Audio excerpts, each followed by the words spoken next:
Auscultación del tórax. Para realizar la auscultación, el paciente debe estar en sedestación con el tórax desnudo. El paciente debe estar relajado y con las manos sobre las rodillas. En esta prueba vamos a auscultar la parte posterior primeramente y luego la cara anterior. Empezaremos por la cara posterior. Auscultaremos el primer punto y el segundo punto, que sería un segmento posterior, línea medio escapular entre T9 y T10. Seguimos con el punto 3 y el punto 4. Es un segmento lateral, línea axilar posterior entre la costilla 7 y la costilla 8. El punto 5 y el punto 6. Este está en el vértice inferior de escápula T7, región interescapular.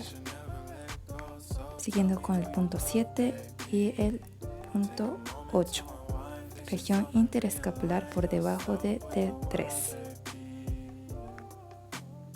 Y como final tenemos el punto 9 y el punto 10, que está en el vértice superior de la escápula entre T3 y T1. Ahora nos pasaremos hacia la cara anterior. Siguiendo el orden empezaremos por el punto 11 y el punto 12, que esta se ubica en la línea medio clavicular por debajo del pecho y sexta costilla. Tenemos el punto 13 y acá también el punto 13. Ubicamos la línea medio clavicular por encima del pezón.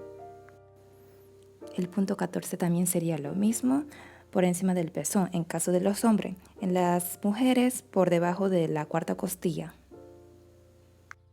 Punto 15 y el punto 16. Se encuentra en la línea medio clavicular entre la segunda costilla y la tercera costilla. Ahora punto 17 y el punto 18. Se ubica en el triángulo entre ecom, clavícula y trapecio fibra superior. Finalmente, punto a auscultar tenemos el punto 19 y el punto 20, que se ubica en la línea axilar anterior entre la séptima costilla y la octava costilla. Y eso sería todo.